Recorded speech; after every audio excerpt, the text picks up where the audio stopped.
We started in the Liffey, overcoming the obstacles trying to bring Rambler back along the Royal Canal, across the Midland bogs, under countless grey bridges, through locks and over aqueducts. And now we're getting close to the Shannon.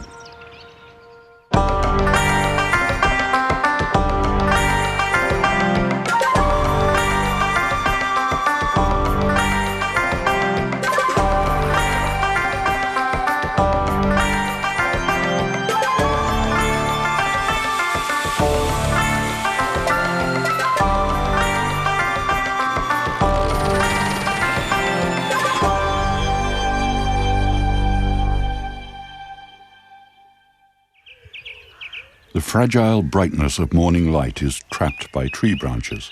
It's going to be a good day.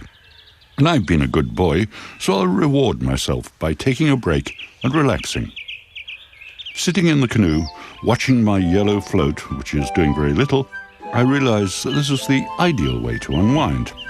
I have to concentrate enough to banish any alien thoughts that might try and intrude into my mind, but not enough for the concentration to become stressful. Fishing is a very special pastime. And then there are the small moments of excitement to keep me interested. Roach and perch, plenty of them.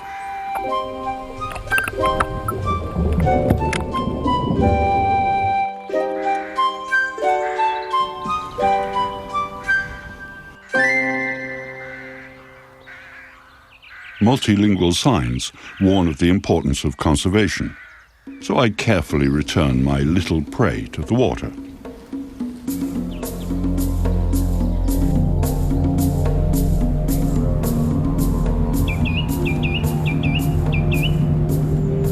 Eventually we get going again. The familiar feel of the wheel in my hands guiding the long hull between the banks. The journey resumes its endless rhythm as we wind through green countryside on a ribbon of brown water. It's a hypnotic rhythm, and an addictive one, in which Rambler becomes a self-contained world, like a spaceship on a long interplanetary mission. It's all very peaceful. We don't talk much. We know what to do by now. We handle the boat like human autopilots, aiming her through bridges, nudging her around tight bends.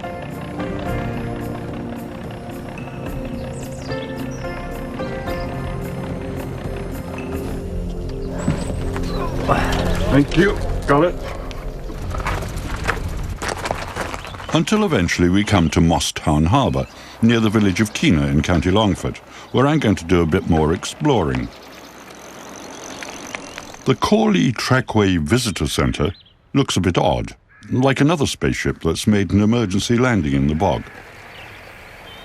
But actually, it's a shrine to house an ancient and wonderful relic, a massive wooden roadway, or toha, built across the bog in the year 148 BC.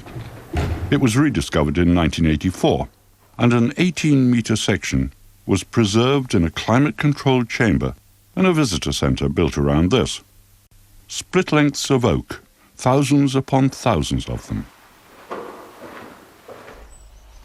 The rest of the trackway was left in the bog, which was re-watered to preserve it, and a modern boardwalk was built on top, which means you can walk out across the bog on the exact line of the Iron Age boardwalk and admire the scenery, which probably hasn't changed much since our prehistoric ancestors were here.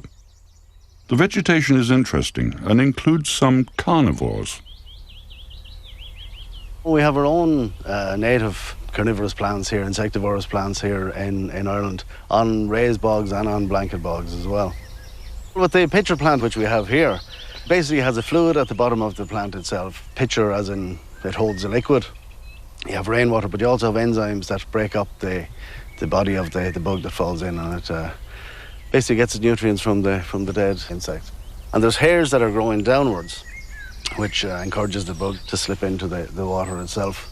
It gives off quite a nice stench, especially in the summer months if we get some hot days. Sundews, yeah, I suppose the name itself, the dew, like droplets on the tentacles of the plant itself. And it's a sticky substance that if an insect or a fly goes onto the plant, it gets stuck. And it also produces enzymes to break down the insect as well. We have the round-leaved sundew, and then there's the great sundew, or the longer-leaved one as well. But they operate on the same technique for trapping the insect. And why are they insectivorous? Well, it's the lack of nutrients, basically, in the bogs that, they have to boost their diet some way. So they have mechanisms or ways of trapping insects or bugs. The sundews are native plants, but the pitcher plants were introduced from Canada. We cross their bogs on an embankment, which seems to be leaking a bit. On our long, slow journey westwards, we haven't come across much traffic, not boat traffic anyway. But it's obvious that this canal and its banks are used a lot by a wide variety of people who appreciate the soft rural surroundings and the level track that was originally designed for tow horses. A long-distance walking path is the canal's faithful companion. And the bridges. Sometimes when I fall asleep at night, I dream about bridges. All of them slightly different, but all with gently curved copings and horseshoe arches.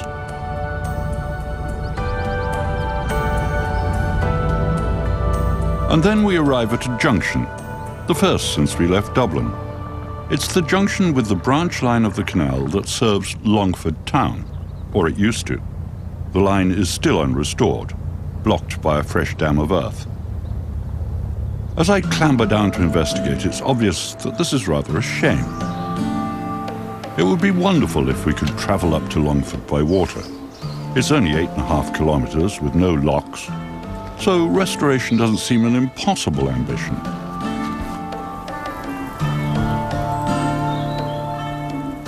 At the junction is a reminder of the old trading days when Longford town was still on the waterway. A hull like the ancient carcass of a beached whale, the bones exposed as the flesh is picked off by the beak of time. There's something poignant about this neglected relic. Nobody built a visitor centre to honour its memory.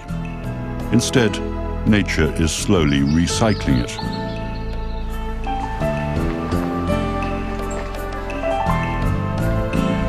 Even without restoration, the branch line is rather attractive, with a wealth of wildflowers and water hens croaking away in the sedgy pools that remain.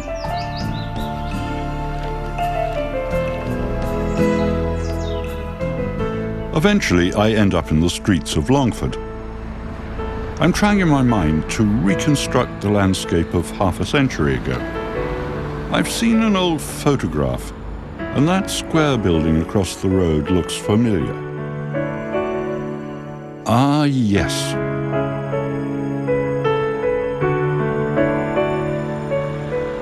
With another fragment of canal history sorted out, I walk back to rejoin the boat and pick up the thread. The old hulk is actually not as old as Rambler, but it'll never do what we're doing. Never slip around a bend into a new vista.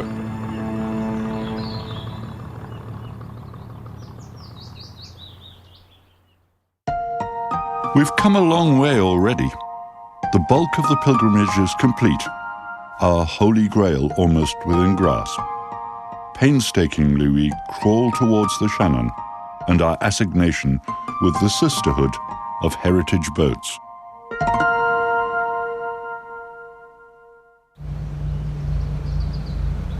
Rambler is going better. She seems impatient to shoulder her way out of locks, to get each bridge behind her, straining to make ground under the wide Midland skies. Landscapes and cloudscapes become a theatre. She's the lead character in our small drama, and it's as if she's becoming aware that the final curtain is quite close, and she's no longer interested in restored lock cottages or other sights along the way.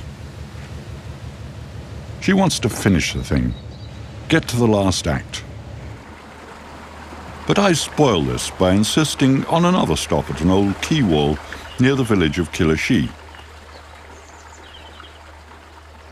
It's a bit of an Irish cliché, but the male lead is going to annoy the female lead by heading off to the pub.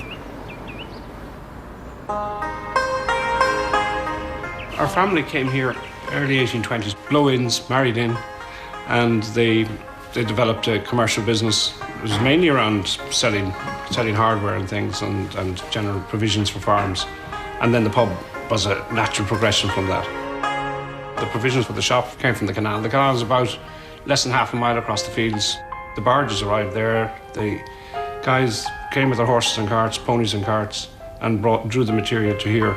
Things like fertilizer, Guinness, and the larger kind of things that weren't perishable. Actually, as a very young child, I remember a couple of old bags still being left, and Dad saying that came by barge.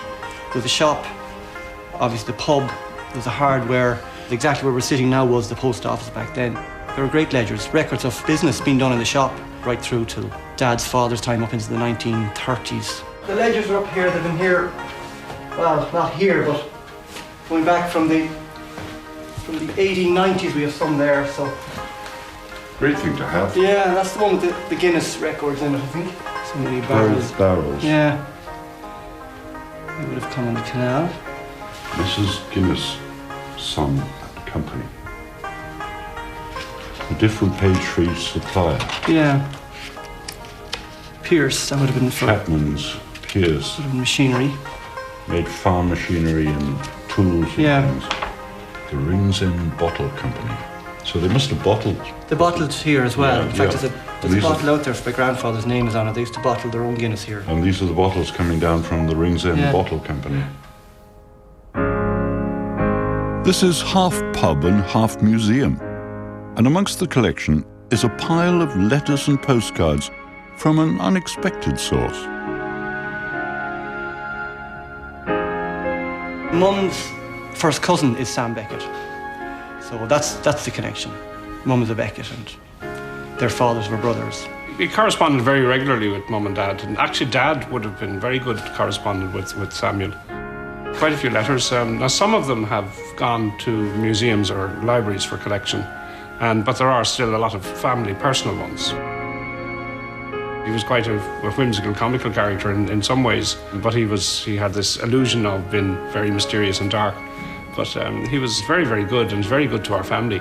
Our sister Grace lived in Paris, and she became very friendly with Sam. And then Sam was her godfather to her son, who is Surreal, which is the Irish for Sam. I actually visited Sam's grave only a few weeks ago in Montparnasse in Paris, and it's exactly as he asked for. I want a plain grey slab, and that's what he has. I honestly think the pubs have contributed more to my education than the 4 years I spent in a university. Beckett, in his work, created surreal worlds, and we seem to have reached one ourselves. Odd, futuristic objects stick out of the water. There are illuminated signs. And even, most surreal of all, traffic lights for boats. The explanation is a road bridge that has to be lifted. It's supposed to happen automatically, all controlled by electronic sensors, but they don't work. So we have to wait for a man from Waterways Island to press the buttons on the manual controls. It's all quite twisty for a boat as long as Rambler, but we managed to negotiate it without any dramatic incident. And then we're confronted almost immediately by another lifting bridge, this one carrying a Borden-Amona light railway line. The same bridge keeper lifts this one for us, and we inch through nervously, hoping not to leave any more scratches on the paintwork.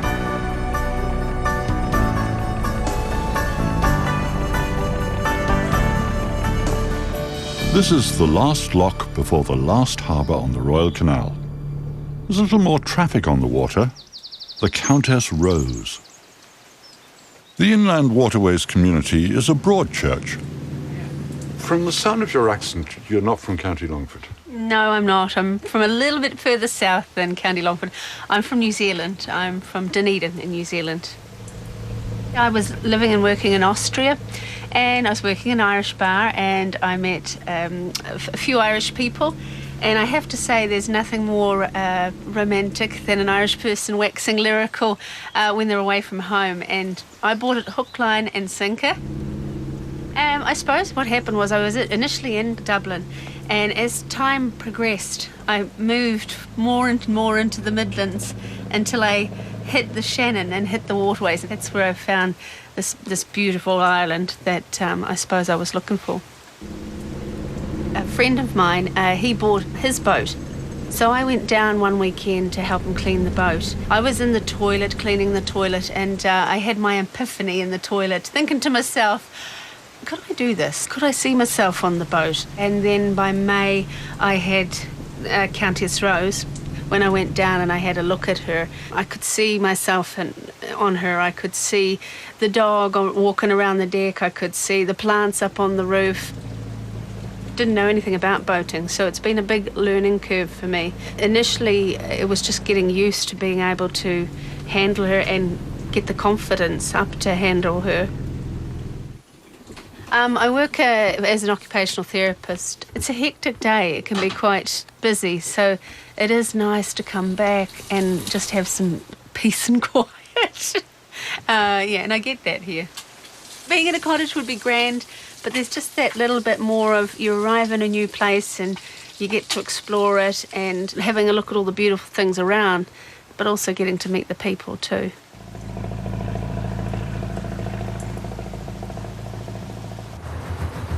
The Royal Canal was formally reopened to navigation on October the 1st, 2010. This was a very significant day for many people, in particular the volunteers from the various branches of the Royal Canal Amenity Group who worked so hard and for so long to make it happen. I was there, trying to be helpful and enjoying the festival atmosphere. It was also an emotional day. It's a really great day, the 1st of October 2010, just a little bit over 55 years ago since I came through the bridge up there into Richmond Harbour in the Hark. The crew bringing Hark down in 1955, we really thought we were celebrating nearly the end of the canal. I don't think any of us thought that it would be restored. Because of the vision of Ian Bath, who came along and said to us, what about the Royal? Since then, I didn't really have any doubts we would make it in the end, but I wasn't sure if I'd be around to see it.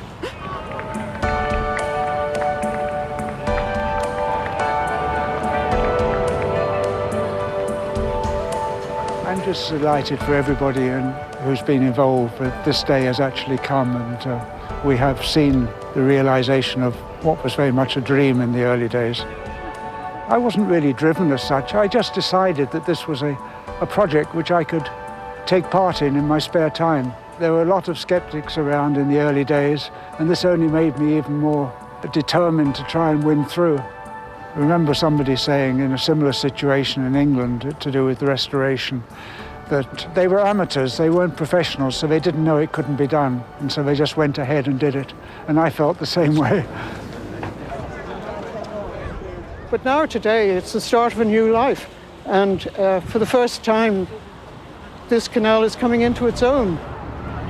But it's an emotional day too, because of that crew of 6 that brought the Hark down. 5 of them, I'm afraid, are no longer with us.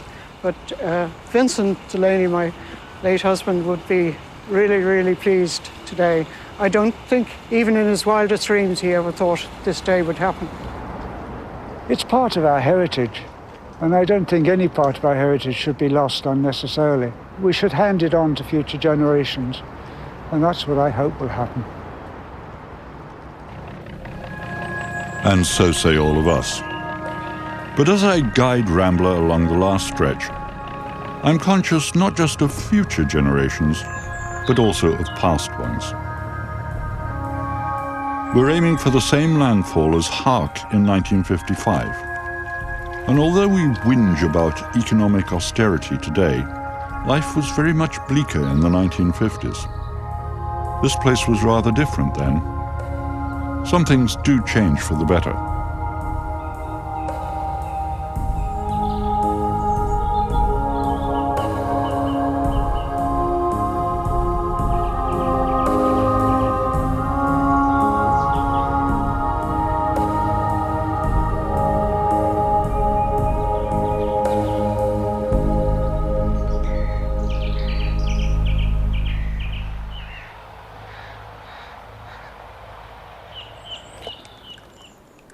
As I settle down to the nightly routine of writing up the logbook, I'm aware that tomorrow should see the end of the adventure.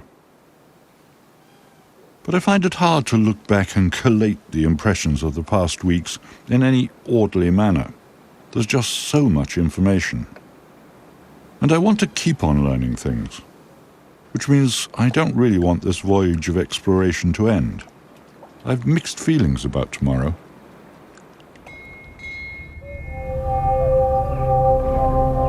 But when we set off in the morning, I'm in a more positive humour. We need to lock down out of the harbour into a short stretch of the River Camlin that will lead us to the Shannon. Rambler is so long that we use the bell as a signalling device to communicate between the wheelhouse and the deck crew. It saves a lot of shouting.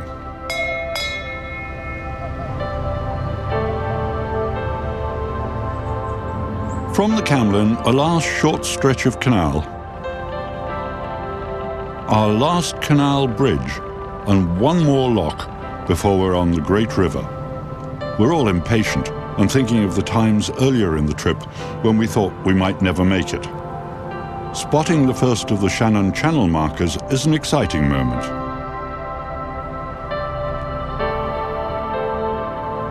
There's a real sense of achievement and a sense of freedom. For the first time, Rambler has enough water.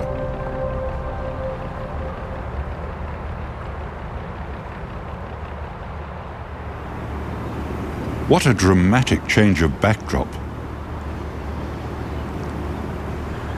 The horizons are generous. Wide water and rolling green land under a big sky. And other boats are travelling. Thinking back, the canal was a rather lonely place. We only saw a couple of boats moving on the whole 145 kilometres of it.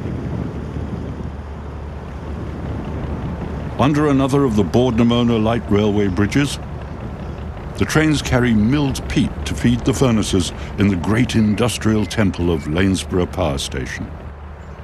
And below Lanesborough, the river becomes a lake, and Rambler gets her first taste of open water for a very long time. Changsha, her long-lost sister, is hurrying up to welcome her back to the Shannon. This is the moment we've been striving for, the purpose of the whole journey. Changsha and Rambler worked together in the 1920s. Then Rambler became isolated in Dublin, unable to get back here because she was too big to fit into a Grand Canal lock, waiting, year upon year, for the Royal Canal to reopen. The two estranged sisters greet each other. First, with a tentative kiss, which will go on to become a closer embrace.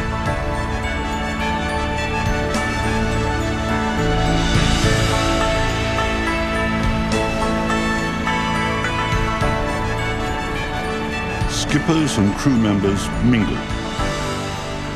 And other large heritage boats have come to add their welcomes. The well-wishers are rafting up. And a party atmosphere is starting to develop. Here's 45M, the hero of the first Waterways series in 1992.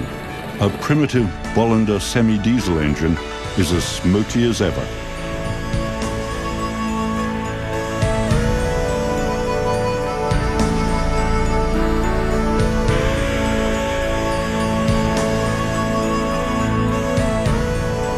Some nervous spectator on shore calls the fire brigade. There's a babble of chat as the Waterways community celebrates.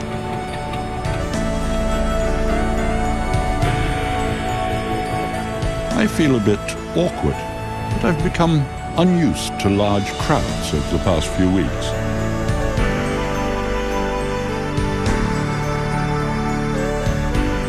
Yes, I'm a little stunned. I can't really believe it's all over. That I've actually got here despite all the problems. But I have.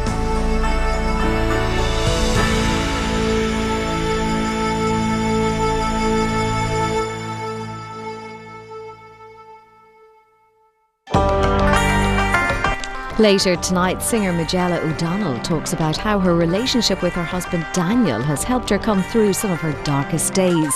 That's in the new series of Would You Believe, beginning at 10:35 tonight. And up next, the RT Main Evening News and Weather.